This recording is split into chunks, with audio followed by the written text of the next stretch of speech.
क्योंकि दोनों जरूरी हैं।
जी महाराज जी, जय श्री राम।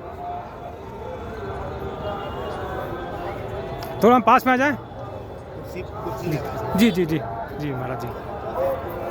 हम लोग कुंभ महापर्व पे आए हुए।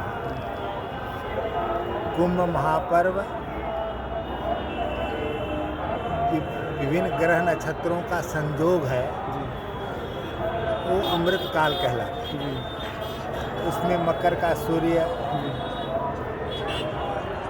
अमावस्या विदुष चंद्रमा का अदृश्य होना, बृहस्पति का उपस्थिति, ये एक संयोग बनाता है। और ये संयोग बनाता है, कुंभ का संयोग बनता है। लेकिन इसका कुंभ नाम रखा गया है ना। कुंभ का अर्थ क्या होता है? घड़ा। घड़े में गर्म पानी भी रख दें तो क्या होगा? ठंडा होता है, ठंडा हो जाएगा जी। तो गर्म पानी पिपासा नहीं मिटाता है जी। स्वास्थ्य के लिए अच्छा हो सकता है जी। लेकिन पिपासा प्यास बुझाता नहीं है जी। प्यास तब बुझती है जी। जब कलश में रखा हुआ, जी। मटके में रखा हुआ हो, घड़े में रखा हुआ, तो थोड़े समय के बाद पीने लायक हो जाएगा।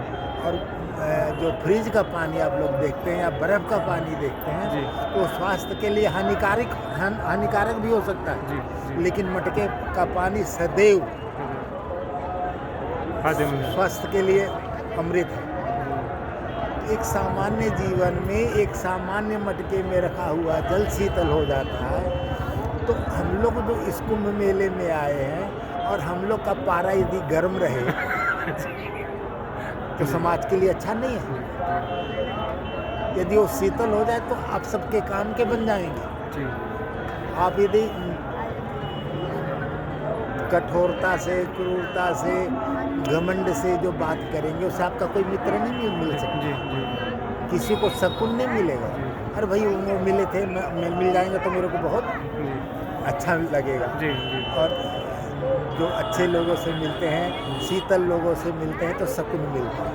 गर्म लोगों से मिलते हैं तो थोड़ा तो ये जो कुंभ मेला है, कुंभ मेला में मुख्य बात तो कुंभ है। और कुंभ का मतलब कलश है और कलश का मतलब शीतलीकरण, जल का शीतल और प्यास को बुझाने वाला। और यही कलश जो महाकुंभ के रूप में प्रकट होता है, वो संगम में जहाँ पर गंगा जी, जमुना जी और सरस्वती, रामचरितमानस में बड़ा अच्छा उपमा दिया है। हमारी बात समझ रहे हैं ना? जी। उन्होंने उपमा बहुत बढ़िया दिया है।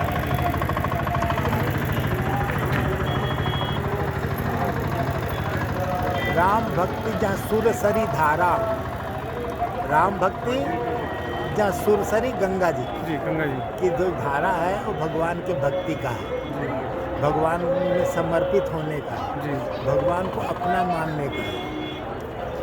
और विधि निषेध में कलिमल हरिणी, विधि और निषेध जो है, क्या करना चाहिए क्या नहीं करना चाहिए, कौन सा लोक मंगल के लिए, कौन सा लोक अमंगल के लिए है। जी। इसलिए विधि निषेध में क्या करना चाहिए क्या नहीं करना चाहिए वो जमुना जी उपदेश देते हैं।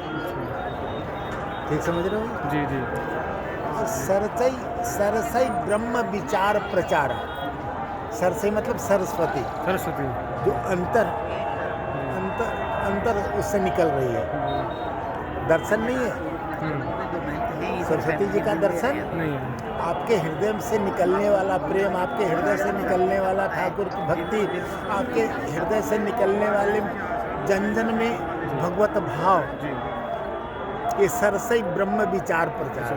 सिया राम मैं सब जग जानी, करऊं प्रणाम जोरीजू पानी। तो ये सरस्वती है। तो हम इस शुभ मुहूर्त में आकर के संगम में डुबकी लगा करके गंगा जी का जलपान करके, यहाँ आप एक चीज़ और देखेंगे, ये तो महाकुंभ है, लेकिन यहाँ हर 12 महीने में माघ महीने में कल्पवास होता है। कल्पवास का मतलब 1 महीने का वास। माघ मकर गत रवि जब होई, तीरथ पत ही आव सब कोई।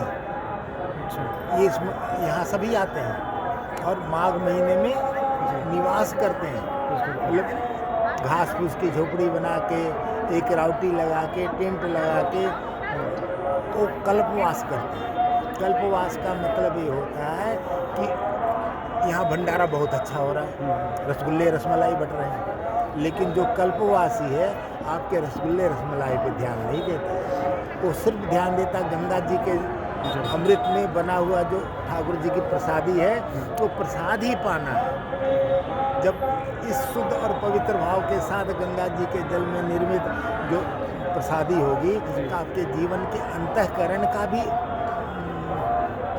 स्वच्छता ला देगी, पवित्रता ला देगी, पावनता ला देगी। और जब हृदय पावन होगा तो कुंभ पूरा हो गया। कुंभ तभी पूरा होगा जब हम अंतर से मन से एक चीज़ तो है। दूसरी चीज़ देखो भाई, मैं ऐसा समझता हूँ कि गंगा जी का दर्शन, संगम का दर्शन, ये सब तो है, लेकिन एक दूसरा जो चारों तरफ बाढ़ आया हुआ है वो विशेष रूप से संतों का है। संतों का गुप्त प्रगट जी। वो गुप्त हो प्रगट हो जी। वो प्रगट होते हैं। जिन संतों को कभी किसी ने नहीं देखा, वो संतों को अनेकानेक रूपों में देखते हैं और उनसे उनके संसर्ग को पा करके, उनके सामीप्यता को पाकर, उनके सानिध्य को पा करके हमारे जीवन में बदलाव होता है। महत् पुरुषस्तु संघस्त दुर्लभम, महत् पुरुषस्तु संघस्त दुर्लभम, अगम्यो अमोघश्च।